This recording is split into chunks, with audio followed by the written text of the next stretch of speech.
मैं कहता हूँ कि जो आपके मंदिरों के ट्रस्ट है उसमें डाल दो हमको। हम कब कह रहे हैं हम पूजा करने जाएंगे? भाई डालो ना अयोध्या के ट्रस्ट में हमको, क्योंकि हम मुसलमान हैं इसलिए आपके ट्रस्ट में नहीं आएंगे। लेकिन अगर हमारा कोई है तो उसमें आप आएंगे, क्यों आएंगे आप? अब हमारी औकाफ की ज़मीनें भी जा रही हैं। अब कुछ दिनों के बाद ये भी कह सकते हैं कि अब हम इमाम तय करेंगे। लल्लन सिंह ने तो बहुत डिसअपॉइंट किया है।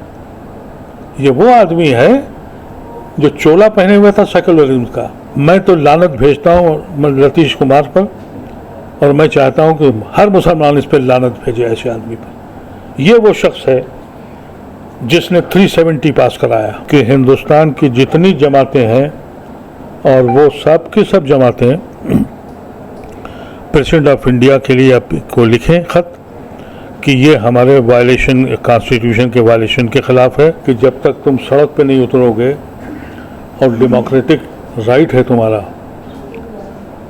वो स्टेज आज नहीं तो कल आएगी।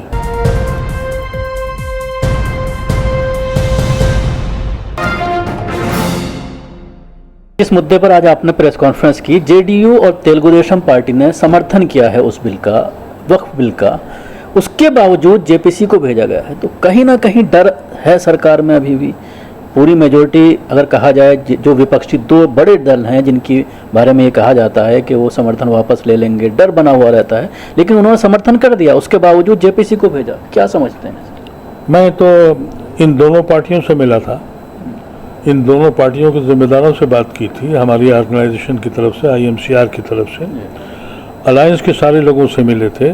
लेकिन ये बात हमारी समझ में आ गई थी कि अगर ये अलायंस की ये दो जो बैसाखी हैं, अगर इनसे बात की जाए, दोनों ने हमसे ये कहा कि हम सेलेक्ट कमेटी में भेजेंगे।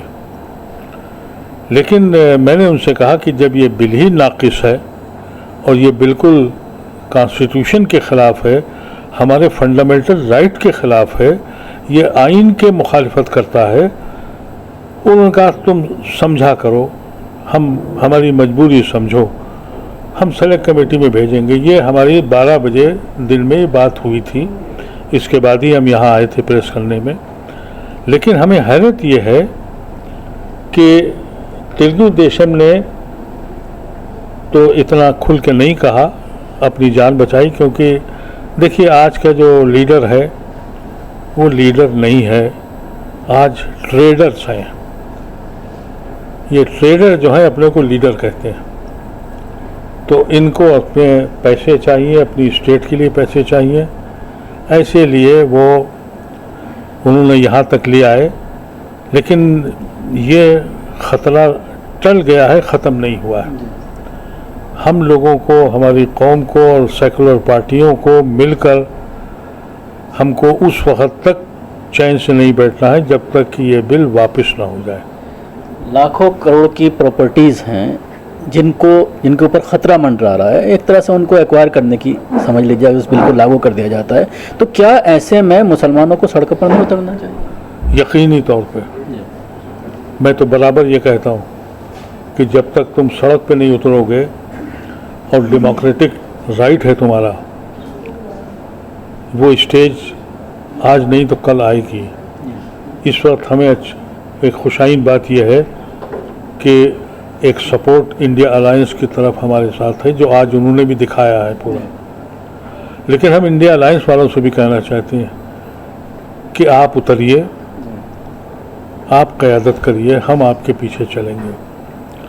अगर ये इन्होंने बेईमानी करके या लोगों को तोड़ के या कुछ कर लिया, या कुछ हम में से कुछ ऐसे लोग ख़रीद लिए, तो फिर सड़क पे तो आना ही पड़ेगा। हमारे पास बचा क्या है? यूपी में मदरसे चले गए, पर्सनल लॉ बोर्ड की उन्होंने ऐसी की तैसी कर दी है, जमातें सब ख़त्म हो गई हैं। अब हमारी औकाफ की ज़मीनें भी जा रही हैं। अब कुछ दिनों के बाद ये भी कह सकते हैं कि अब हम इमाम तय करेंगे, अब इमाम जो हम बताएंगे वो रहेगा। तो ऐसी शक्ल में एक लिमिट होती है। फ़िलहाल तो ये 4 स्टेट का जो इलेक्शन है इस पे डिपेंड करता है। लल्लन सिंह ने जिस तरह से कहा कि कोई मस्जिद कमेटी में हम नहीं डाल रहे हैं किसी मुस्लिम को, ये वक्फ बोर्ड है, उसकी कमेटी में डाल रहे हैं, तो उसमें परेशानी क्या है? साहब मैं कहता हूँ कि जो आपके मंदिरों के ट्रस्ट है उसमें डाल दो हमको। हम कब कह रहे हैं हम पूजा करने जाएंगे? भाई डालो ना अयोध्या के ट्रस्ट में हमको डालो। जो तुम्हारा जो यहाँ के जितने मंदिर हैं भाई हमें भी डाल दो। क्यों डालेंगे आप?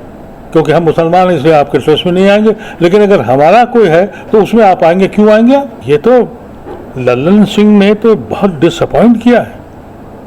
ये वो आदमी है जो चोला पहने हुआ था सेकुलरिज्म का। मेरी इससे बड़ी मुलाकात है। अब इसने चोला बदल के आ गया क्योंकि मंत्री बनना था। एक छोटा सा मंत्री बनने के लिए इस शख्स ने अपनी औकात दिखा दी। ये तो उनके लीडर का कोई इस पर स्टेप होना चाहिए। मुसलमानों को नीतीश कुमार से मिलना चाहिए कि आपको इस पर स्टैंड लेना पड़ेगा विधानसभा में, नहीं तो हम लोग वोट नहीं देंगे। मैं तो लानत भेजता हूँ नीतीश कुमार पर, और मैं चाहता हूँ कि हर मुसलमान इस पर लानत भेजे ऐसे आदमी पर। ये वो शख्स है जिसने 370 पास कराया। ये वो शख्स है जिसने हमारे NRC को पास के खिलाफ वो किया। ये वो शख्स है जिसकी राज्यसभा में इनकी मेजॉरिटी नहीं थी तलाक बिल पर, और इसी ने करवाया। ट्रिपल तलाक पे इसने करवाया। ये ढोंगिया है और उसके साथ चंद मुसलमान जुड़े हुए हैं। अफसोस, दर अफसोस, दिल ये चाहता है कि दिल से बद्दुआ निकले उन मुसलमानों के लिए जो उसके साथ खड़े हैं। अरे RSS तो सामने है, मोदी सामने है, ये ऐसे कमबख्त लोग हैं। नहीं तो मुस्लिम जमातें अगर बातचीत करेंगे तो शायद स्टैंड बदल जाए पार्टी का। मुस्लिम जमातों से बात तो आप करें, लेकिन इसका स्टैंड होता क्या है? मुस्लिम जमातों ने तो मुस्लिम वोट दिलाया इसको, और आज अगर ये 10 सीटें कम होती तो ये इधर होता। ये ट्रेडर्स लोग हैं और शातिर ट्रेडर हैं। मैं तो ऐसे लोगों से बात करें लोग। मुझे हो सकता है लोग कहते हैं कि आप बड़े कट्टरपंथी हैं, लेकिन मैं तो वन सामने वाले की बात करता हूँ। नफरत है मुझे इस आदमी से। और आज जो मेरे साथ केसी त्यागी ने, मेरे दोस्त हैं, उनसे मैंने ये बात कही थी। उनका नहीं, तुम चिंता ना करो, 12 बजे चिंता मत करो, हम टारपीडो कर रहे हैं, रोक रहे हैं, हम मिल के आए, बात करके आए। और लल्लन सिंह का बयान सुन लिया। तो अगला स्टेप क्या होना चाहिए? क्या रणनीति आप लोग बना रहे हैं? मैं तो कोर्ट जाएंगे या सड़कों पर उतरेंगे?